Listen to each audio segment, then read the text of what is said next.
विवेक आजकल घर की तलाश में जुटे हैं। ऑफिस से छुट्टी के 2 दिन प्रोजेक्ट और मकान देखने में बीत रहे हैं। वो अंडर कंस्ट्रक्शन और रीसेल फ्लैट को लेकर थोड़ा कंफ्यूज हैं। घर खरीदते वक्त ज्यादातर लोगों के मन में यही दुविधा रहती है कि रीसेल फ्लैट कब खरीदना चाहिए। क्या resale property under construction property के मुकाबले सस्ती पड़ती है? रीसेल प्रॉपर्टी खरीदते समय क्या क्या देखना चाहिए? विवेक की इस दुविधा को दूर करने से पहले जानते हैं कि रीसेल प्रॉपर्टी आखिर है क्या। रीसेल प्रॉपर्टी में आप घर या फ्लैट सीधे बिल्डर से नहीं खरीदते हैं। मतलब बिल्डर से किसी व्यक्ति ने घर खरीदा और कुछ साल अपने पास रखने के बाद उसे किसी तीसरे व्यक्ति यानी आपको बेच दिया। रीसेल में आमतौर पर पुरानी प्रॉपर्टी की बिक्री होती है, लेकिन हर बार ऐसा हो ये जरूरी नहीं है। कई बार लोग बिल्डर से अंडर कंस्ट्रक्शन फ्लैट खरीदते हैं और कंस्ट्रक्शन पूरा होने से कुछ समय पहले या बाद में उसे किसी व्यक्ति को बेच देते हैं। ऐसे में फ्लैट तो नया होता है, लेकिन इसे रीसेल फ्लैट की कैटेगरी में ही रखते हैं। रीसेल प्रॉपर्टी का सबसे बड़ा फायदा रेडी टू मूव होना है। इसका मतलब ये है कि घर खरीदने के बाद आप तुरंत अपना सामान रखकर रहना शुरू कर सकते हैं। अंडर कंस्ट्रक्शन फ्लैट में आपको ये सुविधा नहीं मिलती है।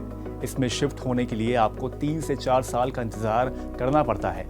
अगर आप लोन लेकर घर खरीद रहे हैं और लोन की ईएमआई के साथ साथ मकान का किराया नहीं देना चाहते हैं तो रीसेल में घर खरीद सकते हैं।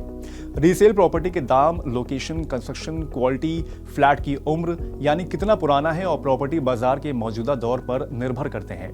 कोई भी प्रॉपर्टी जैसे जैसे पुरानी होती जाती है उसकी कीमत घटती जाती है, क्योंकि उसकी स्ट्रेंथ यानी कि मजबूती कम होती जाती है।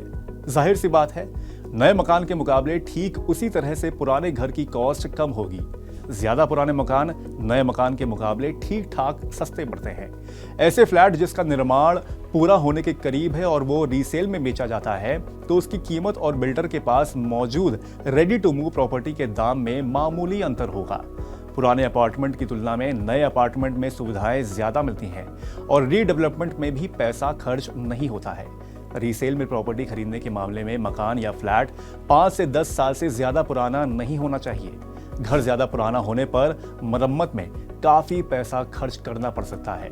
पुराना घर खरीदते समय आपको कई चीजों पर गौर करना जरूरी है, जैसे लोकेशन, सुविधाएं, सीपेज की समस्या, प्रॉपर्टी कितनी पुरानी है और कंस्ट्रक्शन क्वालिटी।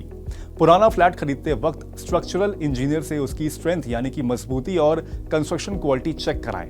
लोकेशन और बाकी चीजें देखने के बाद आप घर खरीदने के लिए राजी हो जाते हैं। इसके बाद शुरू होता है सबसे अहम काम, जो है पेपर वर्क का।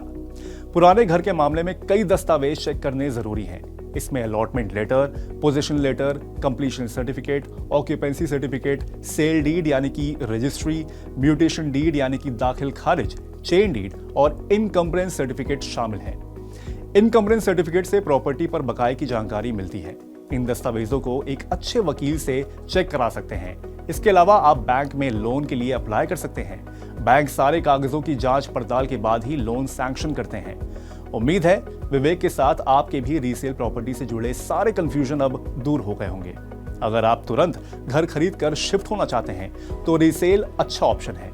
रियल एस्टेट मार्केट में अच्छे दिन चल रहे हैं। ऐसे में बिल्डर से रेडी टू मूव फ्लैट मिलने की संभावना कम है। आप सेकेंडरी मार्केट में रीसेल में घर खरीद सकते हैं।